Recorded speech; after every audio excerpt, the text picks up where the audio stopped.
Oke, Assalamualaikum warahmatullahi wabarakatuh. Perkenalkan, nama saya Agung Aulia Muhammad dengan NPM 4112210004.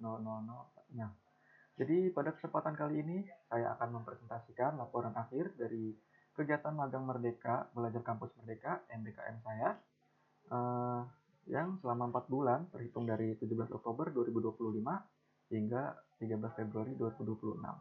Jadi saya di sini berkesempatan untuk melakukan magang sebagai sosial media admin internship di divisi digital marketing PT Sepertiga Bahasa Internasional atau yang lebih dikenal dengan OTKA.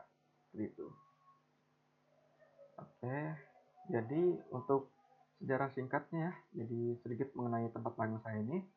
Jadi PT Sepertiga Bahasa Internasional OTKA ini adalah perusahaan rintisan atau startup edtech yang fokusnya itu pada pendidikan bahasa asing dan konsultasi studi luar negeri. Yang mana OTKA ini didirikan pada September 2020 dan OTKA kini telah berkembang pesat melayani lebih dari 30.000 peserta didik seperti itu. Nah, visi perusahaan sendiri itu menjadi pemimpin pasar lembaga edukasi bahasa asing terbesar di Asia Pasifik pada tahun 2025. Nah, disinilah peran saya itu menjadi vital ya, yaitu mendukung strategi pemasaran digital untuk membangun brand awareness di tengah persaingan industri yang ketat ini, seperti itu. Nah, misinya yaitu memberikan edukasi berkualitas, menyediakan pembelajaran berbasis online yang interaktif, dan mencetak generasi penerus bangsa yang berbudi luhur, seperti itu. Jadi, di sini juga ada tujuan dan manfaat magangnya sendiri. Tujuannya itu untuk memenuhi syarat kelulusan akademik saya di program studi sistem informasi. Kedua ada mengimplementasikan teori teknologi informasi ke praktik kerja nyata saya. Yang ketiga ada mempelajari alur kerja profesional dalam digital marketing itu. Gitu. Yang keempat ada meningkatkan kemampuan adaptasi dan kerjasama tim. Gitu ya. Nah, manfaat bagi mahasiswanya itu apa? Yang pertama ada mendapatkan pengalaman kerja yang nyata pastinya di industri edtech. Yang kedua ada meningkatkan keterampilan teknis dan non-teknisnya. Yang ketiga ada membangun jejaring profesional dengan praktisi industri kreatif. Yang keempat ada mengembangkan portofolio profesional saya. Oke, selanjutnya yaitu ada waktu dan tempat pelaksanaan magang ini ya. Jadi tempatnya itu perusahaan OTKA ini ada di Jalan Polowijen 2, Not 348 Belimbing, Kota Malang, Jawa Timur. Nah, posisi sendiri saya itu di sosial media admin internship pada divisi digital marketing. Untuk periodenya itu 17 Oktober 2025 hingga 13 Februari 2026.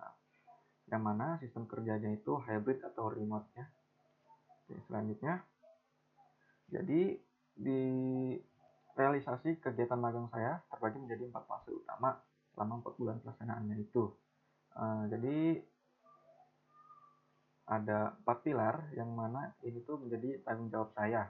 Yang pertama ada riset konten atau mencari tren media sosial dan materi dari narasumber. Seperti itu. Yang kedua ada penulisan naskah yaitu menyusun skrip video pendek yang informatif, membuat hook menarik, dan menulis caption sesuai kaidah SEO dengan hashtag relevan. Yang ketiga ada penyuntingan video atau mengedit video ya. Melakukan editing video menggunakan CapCut, Premiere Pro atau apapun, menambahkan subtitle, transisi, sound effect, dan musik latar yang sedang tren.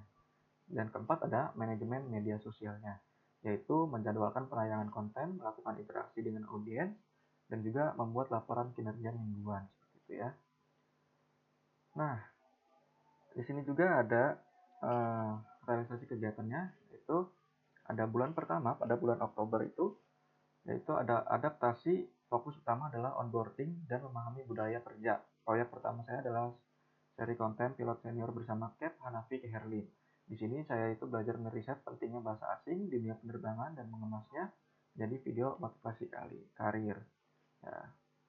Nah, habis itu bulan kedua atau di November saya itu diversifikasi topik tantangan meningkat saat saya harus mengelola topik yang lebih luas. Saya mengolah materi tentang budaya dan bisnis sosial dari CEO.tenun.in seperti itu, serta kisah inspiratif mahasiswa kedokteran yang aktif di teater musikal. Tujuannya adalah menerjemahkan wawancara panjang menjadi video singkat yang padat isi atau di klip ya seperti itu. Nah, untuk bulan ketiga ada soft skill dan isu global menjelang akhir tahun. Jadi konten ini beralih ke isu kesehatan mental seperti cara mengatasi overthinking. Selain itu, saya juga melakukan riset mendalam mengenai program SSW atau Jepang yang menyederhanakan informasi birokrasi yang rumit menjadi konten yang mudah dipahami audiens yang awam seperti itu ya. Nah, bulan keempat sendiri yaitu Januari hingga Februari yaitu strategi berbasis data. Di bulan terakhir, saya menerapkan 3 formula konten viral berdasarkan arahan supervisor saya. Saya mulai menganalisis insight Instagram untuk menentukan jam tayang terbaik atau prime time dan jenis headline yang paling mengundang klik. Topik berat seperti data science dan perpajakan pun diolah dengan gaya bahasa santai agar relevan dengan Gen Z ya. Nah, di sini tadi udah ya. Di sini ini bulan November. Sini oke, lanjut. Nah, untuk slide ini tentu saya perjalanan ini itu tidak tanpa hambatan, teman-teman. Jadi tantangan terbesar yang saya hadapi adalah adaptasi riset lintas topik. Saya harus memproduksi konten dari bidang penerbangan, medis, hingga perpajakan yang bukan latar belakang akademis saya ya. Jadi selain itu, menjaga konsistensi kreativitas setiap hari juga menjadi tantangan tersendiri untuk menghindari writer's block. Nah, seperti itu ya. Oke. Oke, seperti ini tadi tantangan terbesarnya adalah tuntutan untuk memproduksi konten edukasi dari berbagai bidang keilmuan yang bukan latar belakang. Oke. Pemecahan masalahnya yaitu saya memvalidasi berlapis ya atau melakukan fact checking ketat dan konsultasi dengan supervisor untuk akurasi data. Yang kedua ada content batching, memproduksi beberapa naskah sekaligus dalam satu waktu agar jadwal tayang tuh aman. Jadi sehari saya bisa untuk menjadwalkan beberapa konten itu. Serta editingnya juga, visual copy-nya juga, script-nya juga seperti itu ya. 3 formula viral atau manajemen waktunya, yaitu menerapkan strategi konten batching, yaitu memproduksi beberapa naskah atau ya seperti itu ya. Selanjutnya ada di keterampilan teknis, yaitu kegiatan magang ini memberikan dampak signifikan terhadap peningkatan kompetensi penulis, baik dari sisi teknis, hard skill, maupun non-teknis atau soft skill-nya. Yaitu untuk keterampilan teknis ini, ada data driven content strategy yang mana mampu membaca fitur Instagram Insight untuk menganalisis demografi audiens, jam tayang efektif, dan tingkat engagement rate. Yang kedua ada video editing, yaitu peningkatan kecepatan dan kualitas dalam penggunaan software CapCut atau Premiere Pro dengan berbagai fitur advance. Yang ketiga ada copywriting dan SEO, yaitu kemampuan menulis caption berbasis SEO dengan hashtag yang relevan dan efektif. Yang keempat ada content planning, yaitu menyusun kalender konten strategis berdasarkan analisis tren dan data performa ya. Untuk keterampilan non teknisnya sendiri ada komunikasi profesionalnya sendiri, yaitu berkoordinasi efektif dalam tim remote dan menyampaikan ide dengan jelas.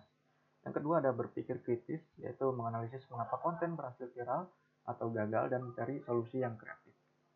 Yang ketiga ada adaptabilitas, yaitu menyesuaikan diri dengan cepat terhadap perubahan tren dan algoritma platform. Yang keempat ada time managementnya, mengelola multiple project dengan deadline ketat secara efisien. Yang namanya konten pasti ada deadline-nya sendiri ya teman-teman. Nah, kesan umumnya sendiri secara keseluruhan PT Sepertiga Bahasa Internasional OTK merupakan tempat magang yang sangat sportif bagi mahasiswa yang saya rasakan sendiri ya. Lingkungan kerja yang egaliter dan terbuka membuat penulis merasa atau saya sendiri merasa dihargai sebagai bagian dari tim, bukan sekedar tenaga bantuan. Jadi seperti itu ya. Yaitu ada budaya sharing knowledge yang kuat di perusahaan ini sangat membantu saya dalam mengembangkan potensi diri di dunia profesional saya. Pengalaman ini memberikan wawasan mendalam tentang bagaimana sebuah startup edtech mengelola strategi digital marketing untuk mencapai target pasar yang lebih luas. Seperti itu. Nah, untuk penilaian dari perusahaan sendiri, yaitu PT Sepertiga Bahasa Internasional memberikan penilaian terhadap kinerja saya selama periode magang melalui evaluasi komprehensif yang mencakup aspek hard skill dan soft skill. Nah, yang mana katanya 90% untuk merumuskan permasalahan yaitu kemampuan mengidentifikasi dan merumuskan masalah dengan baik. Dan 95% untuk menyelesaikan permasalahan teknis, kemampuan menyelesaikan tantangan teknis di lapangan. Ada juga 95% untuk kemampuan sintesisnya, yaitu kemampuan mengolah dan mengembangkan informasi lebih lanjut. Juga 97% untuk kemampuan berkomunikasi, yang mana keterampilan komunikasi yang sangat baik dengan tim. Nah, untuk 95% untuk kemampuan bekerja sama, kolaborasi efektif dalam tim dan lintas divisi. Gitu. Lanjut, di sini saya mendapatkan feedback dan saran dari perusahaan sendiri, lebih khususnya dari PIC saya ya, yaitu dengan kedisiplinan dan etika kerja. Katanya Agung sangat disiplin selama menyelesaikan tugas magang, perilaku, sopan santun dan kehadiran menunjukkan profesionalisme yang baik. Kedua, ada kemampuan teknisnya. Jadi saya memahami tugas yang diberikan dan melaksanakannya dengan baik. Hasil kerja menunjukkan pemahaman yang mendalam terhadap strategi konten digital. Ketiga, ada kontribusi positifnya. Ya, Agung memberikan kontribusi yang positif terhadap awareness brand perusahaan melalui konten-konten edukatif yang berkualitas. Keempat, juga ada saran pengembangan, yaitu lebih produktif lagi dan diunggulkan kreativitasnya untuk terus berinovasi dalam pembuatan konten yang engaging. Selanjutnya ada kesimpulan program magang. Itu berdasarkan kegiatan magang Merdeka Belajar Kampus Merdeka atau MBKM yang telah dilaksanakan di PT Sepertiga Bahasa Internasional OTKA selama 4 bulan dapat ditarik beberapa kesimpulan penting, yaitu pelaksana tugas penulis merasa berhasil melaksanakan tugas sebagai sosial media admin unit dengan baik. Seluruh rangkaian kerja dari riset konten, copywriting, video editing, hingga community management terlaksana sesuai perencanaan. Kedua, ada kontribusi konten, yaitu berkontribusi dalam produksi konten edukasi lintas topik yang membantu perusahaan menjaga konsistensi publikasi di media sosial Instagram dan TikTok dengan engagement yang baik. Tiga, ada peningkatan kompetensi, yaitu mendapatkan peningkatan kompetensi teknis yang signifikan dalam video editing, analisis data insight, dan strategi SEO, serta soft skill dalam berpikir kritis dan adaptasi. Nah, ini juga ada saran untuk perusahaan, yaitu pertahankan budaya kerjanya. Budaya kerja yang sportif dan egaliter sudah sangat baik dan perlu dipertahankan untuk terus menarik talenta muda yang berkualitas.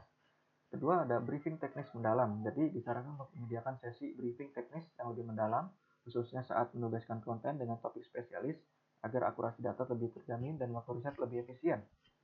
Gitu. Tiga, ada dokumentasi SOP-nya. Jadi memperkuat dokumentasi standar operating procedure untuk memudahkan onboarding peserta magang baru di masa mendatang. Gitu. Saran untuk Universitas Widya Tama, yaitu pembaruan kurikulum, disarankan untuk terus memperbarui kurikulum mata kuliah yang berkaitan dengan teknologi informasi agar lebih adaptif dengan kebutuhan industri digital marketing saat ini. Itu. Dan juga perluasan kemitraan, memperluas kemitraan dengan perusahaan rintisan atau startup berbasis teknologi untuk memberikan lebih banyak opsi tempat magang yang relevan bagi mahasiswa sistem informasi. Tiga, saran untuk mahasiswanya sendiri, yaitu persiapan tools dasar. Sebaiknya mahasiswa mempersiapkan penguasaan tools dasar seperti Canva, CapCut, atau Spreadsheet sebelum terjun ke tempat magang agar proses adaptasi di minggu awal dapat berjalan lebih lancar. Kedua, ada proaktif bertanya. Diharapkan mahasiswa lebih proaktif bertanya kepada pembimbing lapangan jika menemui kendala, karena komunikasi adalah kunci utama keberhasilan dalam sistem kerja remote atau hybrid. Yang ketiga, ada dokumentasi portofolio. Sedang selalu dokumentasikan setiap hasil kerja untuk membangun portofolio profesional yang akan sangat berguna untuk melamar pekerjaan di masa depan. Yang keempat, ada networking aktif, yaitu manfaatkan kesempatan magang untuk membangun jejaring profesional dengan rekan kerja dan praktisi industri yang dapat membuka peluang karir di masa mendatang. Dan untuk penutup, yaitu program magang Merdeka Belajar Kampus Merdeka di PT Sepertiga Bahasa Internasional telah memberikan pengalaman berharga yang tidak hanya meningkatkan kompetensi teknis, tetapi juga membentuk karakter profesional yang siap menghadapi tantangan dunia kerja. Dari pengalaman taktisnya, implementasi langsung teori ke praktik kerja nyata. Untuk soft skill-nya, yaitu meningkatkan komunikasi dan adaptabilitas. Untuk networking-nya, tentu membangun jejaring profesional yang lebih luas. Dan ada juga inovasi, yaitu mengembangkan kreativitas dalam content creation.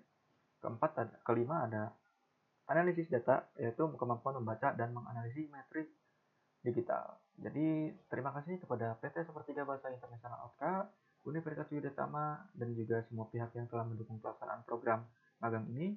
Semoga pengalaman dan ilmu yang didapatkan dapat bermanfaat untuk pengembangan karir saya di masa depan ya. Terima kasih. Mohon maaf. Sebelumnya wassalamualaikum warahmatullahi wabarakatuh.